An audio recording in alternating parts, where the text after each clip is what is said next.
Hello, everybody. It is great to have you here today. My name is Gary Fowler, and I'm the host of GSD Presents Silicon Valley AI and Tech. I'm a serial entrepreneur. I've done 17 companies. I've been involved in two unicorns. I was on the original management team of Click Software, sold for sales to Salesforce for 1.35 billion, and also Eva.ai, an AI HR tech company that I co-founded a little over 5 years ago with Dr. David Yang. Love artificial intelligence, quantum computing, make the world a better place by going global. And we believe that intellectual capacity is evenly spread around the world, but opportunities aren't. So I've written about 161 articles now. Wow, where time goes when you're having fun. Over the last 15 months, my last article is in tokenization. My next article is on AI and replicating yourself. So great to have you here today. And it's great to have my special guest, Gina. And Gina's a serial entrepreneur, an investor. And I don't want to hack her name wrong, De Echeona. And when Gina comes on, she can make sure that I pronounce it right because I'm sure I didn't do it exactly the way it should be. So with that, hey, Gina. Hi, Gary. Hi, good to have you. So tell me how to pronounce your name properly because I know I butchered it. Well, you pronounce it really good, and it's not easy, not even to Spanish-speaking people, because it's a Basque last name from this region in Spain. Oh, wow. Well, I guess my Spanish paid off. Either that or it's because I was looking at Echeona. Yes, but It's like simple, stupid, No, it was really good. Well, thank you very much. So, tell me a little. You've had an incredible journey from Colombia, to Madrid, to the Netherlands, to entrepreneurship, to law, to IP. So, how did you get started? You grew up in Colombia. What made you? Did you wake up one day and say, I'm gonna follow in Shakira's past and make a little difference, or what happened? Well, I think since I was a little girl, I had this global mindset. I always was very curious about other cultures since I studied history. I loved with the European way of living and the European history and the Greek and Roman Empire, blah, blah, blah. I love this. So I grew with this. I was always a little bit of a nerd. And I grew at an American school. The founder, she was from New York, a retired nun. So I had she has this vision of the world because she was from the capital of the world, New York. So I had this entrepreneurial or dreamer mindset. I was a very good student, so that helped to open your path. When you're disciplined and persevering, you get stuff done. So when I was 15 years, all of my friends were thinking about boys and all of these, and I was thinking of going to study to Bogota. That was the capital of Colombia. So I needed to go to the center of the country to find opportunities. So I studied harder and to get like a privileged position on college, because I wanted to enter directly, not through the whole bureaucracy process. My parents didn't want for me to go so young to Bogota because it was risky. Of course, it was a bigger city than my home. How was it? You hear about the Mandaean cartel and all these great Netflix shows, and I mean, was it really that wild when you were growing up, or was yes. When I was 13, what you see in Netflix, taking outside all the production and the Hollywood drama and science fiction, it was really harsh. I remember when I was 13 that all my teachers were from the US, and they were going back to the US, but because they were afraid. So it was like you felt the panic if you were in a mall and you saw an old car parked. Everyone thought it was a bomb car just because it was an old car. So you So if you were in a mall and you saw an old car, what would you do? Call the police just in case. Seriously? Yes. We grew with a lot of fear that now I think here in Europe, it has been a good thing to have, because here in Europe, people are very they didn't grow up with fear. So they are unaware of danger. Hmm. And I am someone that I'm like this, I'm on the like I am super present of any danger. Gina, I went to Russia first time in 92, Hmm. and then I lived there for 14 years. I've Hmm. seen a lot of things, right? And I can tell you directly, I don't know, we used to have this thing and still in the US, you Hmm. never turn your back against the door. I don't know if Exactly. you've ever heard that, but it's like I got into that so much because I've seen a lot of Yes. wild things at the same time. It was quite exciting, right? When you're coming into these transitional economies. But how is it today? Is it changed? Well, Well, it had changed a lot, especially Medellin, that it was the epicenter of Pablo Escobar and all of this. Then the city became the most innovative city in the world. They won an international prize and everything. And the city is beautiful. It's a great hub for startups and for innovation companies. So Colombia is a very resilient country. Like it's a country where you are born with a resilient mindset and with perseverance. In like it doesn't matter if you are born rich or not, you have to fight for things. No one in Colombia just it's born and has an easy life, because if you are a wealthy person, you also have to take care of your stuff, a lot of things. So it's a very resilient country. People are always innovating and finding a way to go through things, economically, politically, insecurity. So I think that's a good thing to have, like to have like no obstacles in life, that to obtain resilience and being perseverant. It's perseverant. Now, how long did it last? So when you went down as a kid growing up, where was it, at what point weren't you afraid of those old cars in front of the mall anymore? Was it when you didn't go to the mall anymore, or is it still like that? Is it because I've seen these Netflix shows recently, and of course there's a lot of BS in the shows, but Mhm. people were down there in a park and somebody came out with a machete and stole their cameras. And Mhm. is it still like that or not? No, no, it's not like that. I think the country was another country after Pablo Escobar was killed. Mm-hmm. It was a different story, because this guy was super powerful. Mm-hmm. He gained a lot of power. So the country changed after he was killed. Then the other the cartel from Cali, they were kidnapped, blah blah blah. Like everything came like smoother. What's interesting, Gina, who did it? Who did all this capturing and grabbing? And was it They, the Colombians or was it who changed it? How did it change? Who did no, it was a war between the cartels. There were two it? cartels, like two mafia groups. So Got it. they started like killing each other and fighting for power. So they destroyed each other, basically.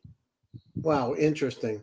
Yes. Interesting. Wow, and then and when did it change from being the way it was in Medellin to where it is now, where it's really supportive of innovation and that kind of thing? How long ago was that transition? Well, I like when people see Netflix, people think it's recent, but these things happened in 1993. I Hmm. was a child. I was a teenager. I was 13 or something. So this happened long ago. This story started to change. I went to live to Bogota in 1998, and the city was already safe. You know, Hmm. it, you didn't fear of bombs and all of that. No, no. Obviously, it was a little bit more insecure than my hometown, because my hometown was 2 million people. Bogota was eight and a half Hmm. million. So it was like the natural insecurity in Latin America of a big city, but was it not the It was like natural what insecurity of a big city? Did you say? yes, like in comparison to Europe, you can't go with your cell phone like chatting on the street, like the typical things you can do in Europe and that you Why can can't you do those? And can you do that now in Colombia or not? in different regions you can do it, like like depending on the city, depending on the streets, but you of course you have to take care, it's like Somebody might steal your phone or rob you. Is that what it is? yes, yes, yes. See, It's even not like today. yes, it's not like walking around in Copenhagen at 3 a.m. with your cell phone like this. No, it's not the same. No. Of course, no. No, No, never. okay. Well, that's good to know. So, but you see the transition taking place. Okay, so you've gone through all this. You've gone to law school. You did your MBA in Spain. What made you decide to move? Why did you move? Well, I think part was the security side, like being a woman, being able to travel around Europe.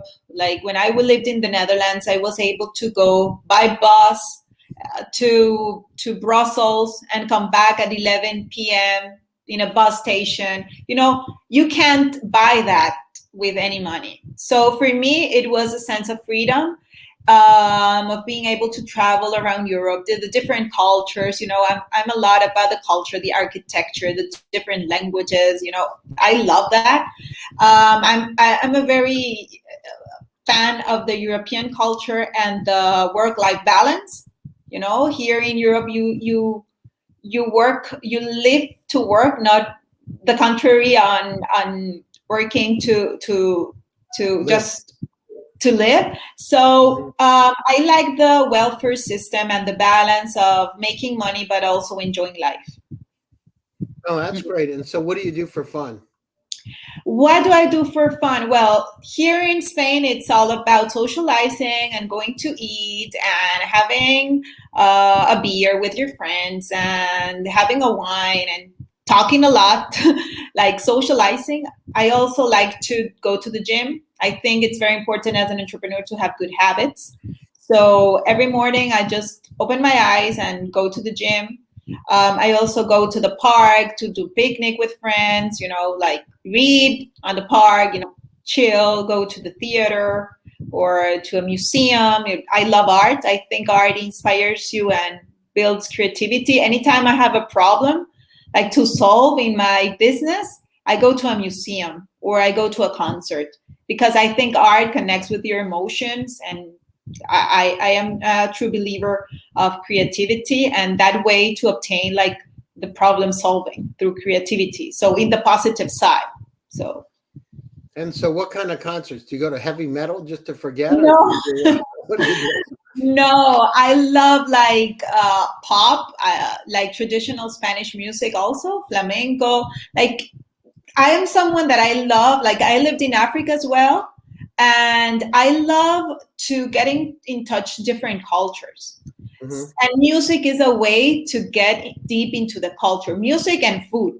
So when I lived in Africa, I bought a lot of African music, like a lot of drums and blah, blah, blah. And the origin of the Colombian music for the influence of the Africans, slaves that were taken by the Spanish people, the origin of the Colombian music, especially my region, that's the north part of Colombia, it's from Africa.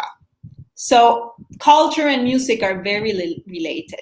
So if I live in Africa, I will go super deep into the music and why these people think like this and why they act like this. And if I live in the Netherlands, I go deep into the culture. Why do these people are like this? Why, and here in Spain the same, and in Colombia the same. Like I like to study the human being. Now, which country were you in Africa? In Mali, in the north part of Africa. And how was that? It was a quite shocking experience. It made me commit to social impact that now it's so branded, but I lived in a developing country as Colombia, and we talked about insecurity and we talked about social difference, but nothing compared to Africa. My heart was torn apart anytime I was able to go to a restaurant. And when I sat in the car, I went through a street and people were dying of hunger. So in Colombia, you see poverty, but in Africa, you see misery. So it was touching. So after that experience, I can be with you and I can be seated, I don't know, with Bill Gates in a lunch. And if there's food that we don't eat in the best restaurant, I will order to take that food and to give it to someone on the street. For me, that was like something that it changed my life, because sometimes we are so comfortable. Yes, we're going on to the best restaurants, but we forget there's someone out there who's dying to have a bread. No, I agree with you. And so how long were you there? For 3 months. And what happened? So what from the time you went there to the time you left, what did you work or were you there to observe or what were you doing? No, I was working. It was a period of time when I was doing my thesis for my law school. And I was working curiously with a Spanish company that's called Nexo Entre Canales. They were doing a hydroelectric plant for Mauritania, Mauritius, I think it's called in English, Mali, and Cote d'Ivoire. I don't know how to say in English, Cote d'Ivoire. Costa de Marfil. It's another country that's it's a border with Mali.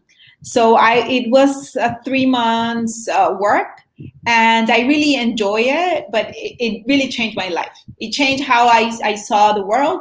And the curious thing about that is that then I won a scholarship to study in Sweden. So from Mali, okay, I went back to Colombia, but I don't know. After 2 years, I went to Stockholm. So it was the other opposite of the world's economy because it's one of the richest countries in the world. So I was born in a developing economy. I went to one of the poorest countries in the world, that is Mali. And then I went to one of the richest countries in the world. So I was, I think, 23 years. So at 23 years, I had the map of the world's economy in my head. So I think that was a powerful message to myself. And when I went to Sweden, I say I want to live in Europe. Like, I think this is my place. I love the woman empowerment. Well, there is 10 times more than Spain, of course, but that was like my first country in Europe I had the experience with. So I love the welfare system. I really liked how people live there. And do you still like it today? Yes, I visit a lot Denmark. I have some friends there. I have also friends from Norway. I really like the Scandinavian way of living and the culture. If you ask me any culture I like from the world, I will say the Scandinavian culture. I am a huge fan. Oh, yes. That's great. Yes. And so you could live in Sweden. What was the biggest thing? So, of course, poverty. But when you went from Mali over to Sweden, and you would say one thing, what came to your mind, like right away? And when you looked at it, besides of poverty, what did you say? This is a stark difference between people. Well, how these people grew in a system where everyone's rich. When I said, for example, that in Colombia you can't leave your cell phone on a table because someone will steal it, these people answered me, because this is the Scandinavian way of thinking. Oh, but that's normal. And I was like, what? If the government normal to have people steal your phone? Wait, the reflection. If these people are not supported by the government, the welfare, they don't have anything, and they have difficulties to obtain what you have, it's normal they become envious and they steal from each other, and you have conflict for that. We don't have conflict because we are all the same. All of us. Are they the same though in reality? Yes, like the same in a way. All of them are able to buy the same stuff. A car, maybe someone can buy a Porsche and someone can buy, I don't know, a Mercedes. A Volvo. Or a Volvo, but everyone can buy a car, everyone can buy a house, everyone can buy an iPhone. So the economy is very horizontal. So that's why they love paying taxes, because everyone contributes to the system to keep that equality they are super proud of. So for me, it was a little bit of a paradise. And I say, my friends, you live in the real Disneyland. This is the real Disneyland. Yeah, did it feel like it? And how about like dating and things like that? How is it compared to, is it different? Are the cultures that much difference from Mali to Sweden? Do you see differences like that? Are there cultural differences? You can say, well, geez, that's a lot different than Colombia. Is it like that or not? In what? In terms of like, I'm just curious in terms of, my friend went there. He said that the relationships that people would go out in groups together rather than singly go out together. And he said it was just different than he's from California, right? Oh. It's interesting how, different cultures have different ways of interacting together. Well, in Africa, like foreigners or the Malian people, the people from Mali don't mix with foreign people They at don't? all. Not socially, not even socially. I went to business dinners with the people I work with, and we had to interact with people from Mali, and they would just talk about the business and what we had, and then they left. They didn't want to socialize with white people. Why? Because they are like very racist. Black people are racist in a way. Like I don't know if it's racist, but there's like a barrier because you want to get into the culture, and you are the one who wants to be part of them because you are in their country and in their culture. But they're very closed. I don't know, like maybe like I talked about a lot with a lady that worked with me, and they had this still like this fear of the colonies. They were a recent colony from France, just 40 years since they were that's really interesting. That's Yes. really, really interesting. Yes. That's kind of, it's if you start to drill down, there are 1.3 billion people in the African continent. Mm-hmm. And it's a wide continent from North Africa, Egypt, all the way down to the south, and then you got places like Nigeria that are really booming with business, and Ghana and Kenya and tech. It's interesting. All right, so tell us a little bit about some of the things you're working on today. I know you've been a brand manager. You're doing you've worked on the Global Startup Awards. Mm-hmm. You've done Emprende Conmigo, etc. But I know you're working in the angel environment. I know you're doing a bit with investments and entrepreneur hubs. What are you working on today, Gina? What's the exciting thing when you get up in the morning? Besides working out, this is what Gina's going to do today. Well, I am working on Emprende Conmigo. That's my legal tech, where I offer services from IP, from pitch creation, etc., to Hispanic entrepreneurs from Latin America and Spain, and also help them into the capital raising, like all the process of building their startups and helping them to grow.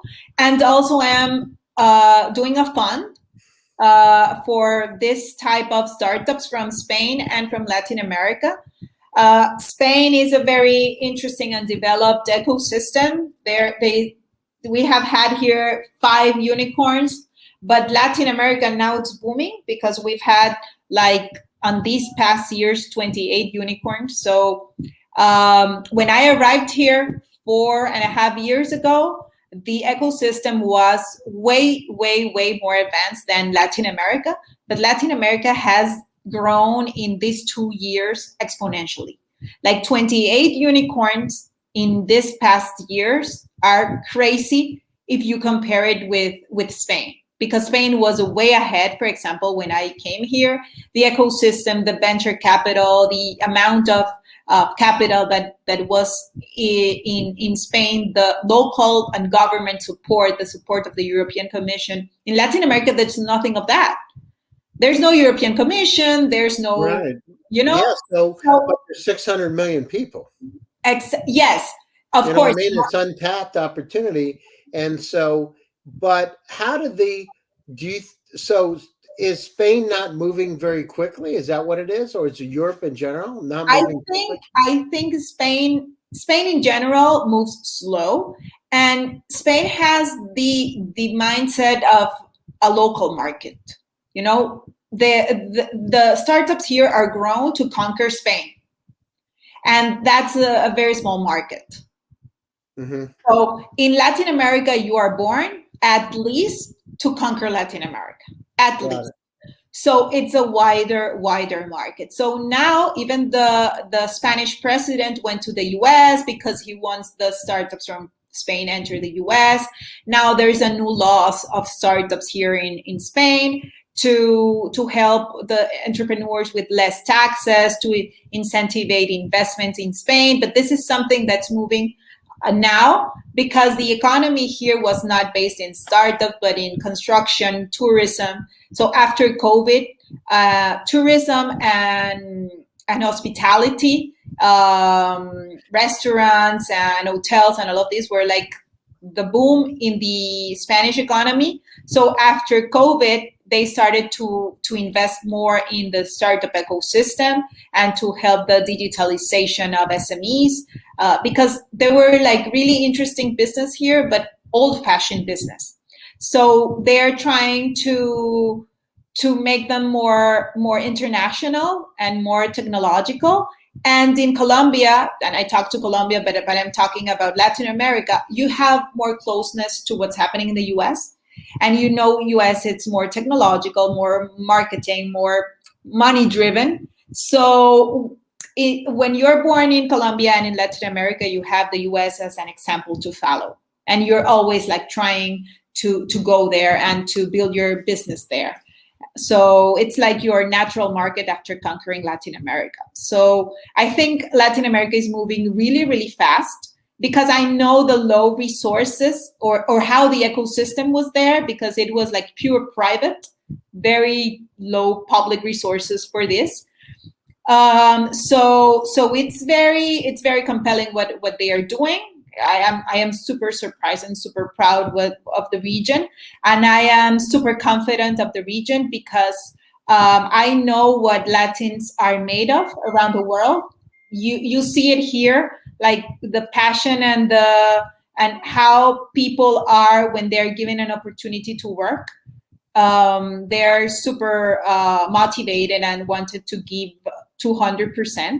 So I am super confident on the region, and that's why we are building this fund with some great big people.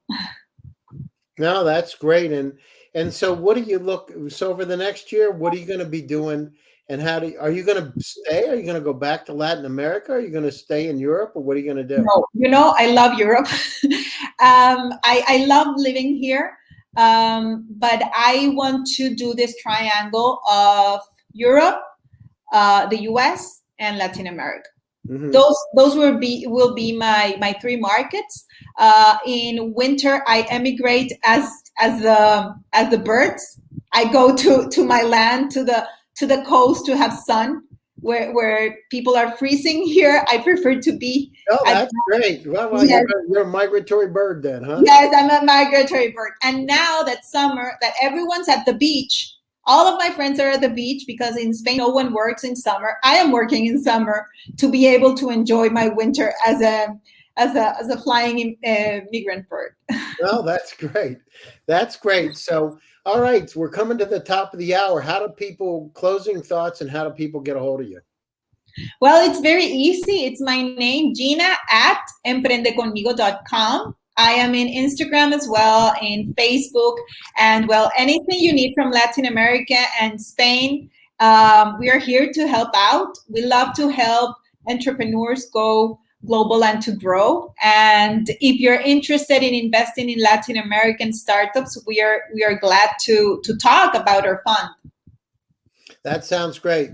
So Gina, thanks for taking time out of your busy schedule to join me for my show today, GSD Presents Silicon Valley AI and Tech. My name is Gary Fowler, and I'm your host. And stay tuned for another edition next Tuesday. It'll be great to be here again. Again, Gina, thank you. And to all of you, stay safe, stay healthy, and keep smiling. My name is Gary Fowler. Talk to you again soon. Bye-bye. Thank you, Gary. Bye-bye.